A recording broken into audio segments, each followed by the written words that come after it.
बोलो भगवान श्री रामचंद्र जी महाराज की जय।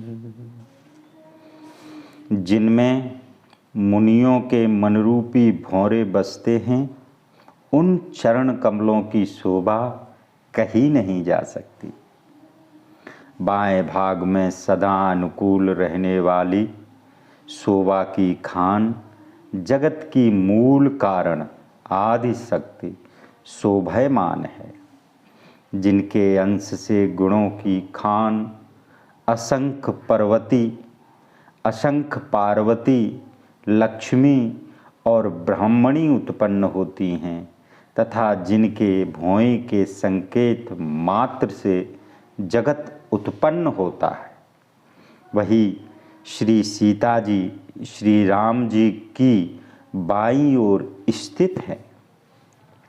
महाराज मनु और शतरूपा शोभा के समुद्र भगवान के अनोखे रूप को आदर सहित टकटकी बांधकर देखते हुए नहीं अगाते थे। आनंद के मारे देह की सुध भूल गए और प्रभु के चरण पकड़कर गिर पड़े। तब कृपा निधान प्रभु ने अपने कर कमलों से स्पर्श करके दोनों को उठा लिया।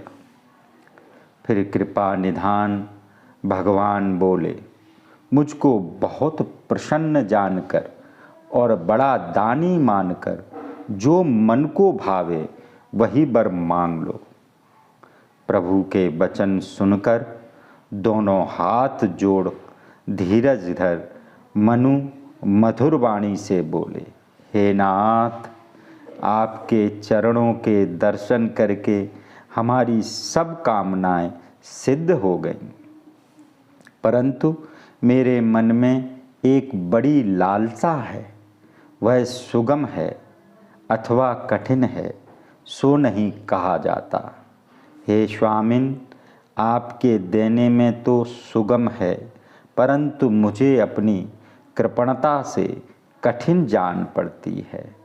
जैसे दरिद्री पुरुष कल्प वृक्ष को पाकर भी बहुत संपत्ति मांगने में संकोच करता है, क्योंकि वह उसके प्रभाव को नहीं जानता। इसी प्रकार मेरे मन में संदेह होता है। हे स्वामी, आप अंतर्यामी हैं, अतः उसे जानते हैं। मेरा मनोरथ पूरा कीजिए।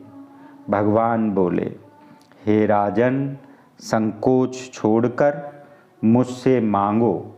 मेरे पास ऐसी कोई वस्तु नहीं है जो तुम्हें न दे सकूं।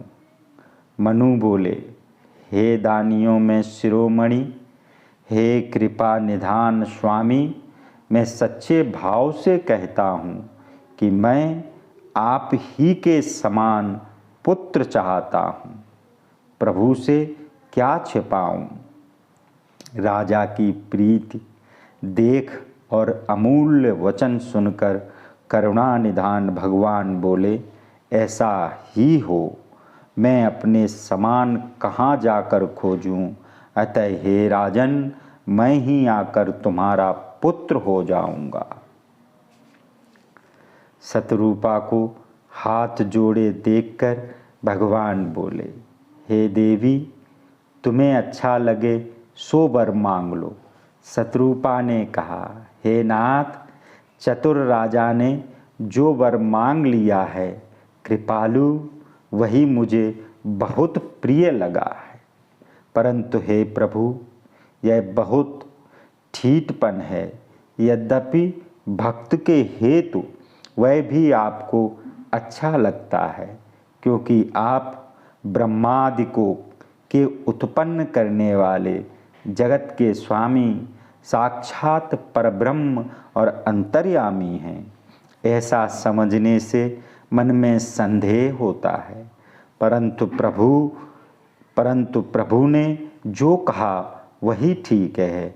हे नाथ, आपके जो अनन्य भक्त हैं, वे जो सुख पाते हैं और जिस गति को प्राप्त होते हैं, हे प्रभु, वही सुख, वही गति, वही भक्ति, आपके चरणों में वही स्नेह, वही ज्ञान, वही बर्ताव हमको कृपा करके दीजिए। शतरूपा रानी की कोमल और गुण वाक्य रचना सुनकर कृपा निधान भगवान हंसकर बोले, जो कुछ अभिलाषा तुम्हारे मन में है वह सब मैंने तुमको दिया, इसमें संदेह नहीं है। हे माता, मेरी कृपा से तुम्हारा दिव्य ज्ञान कभी नहीं मिटेगा। तब मनु ने प्रभु के चरणों को प्रणाम करके फिर कहा, हे प्रभु, मेरी एक विनती और है। आपके चरणों में मेरी पुत्र विषयी प्रीति होवे, चाहे मुझे कोई मूर्ख ही क्यों ना कहे। जिस प्रकार मणि के बिना सांप और जल के बिना मछली नहीं रह सकती, इसी प्रकार मेरा जीवन आपके अधीन रहे, ऐसा वर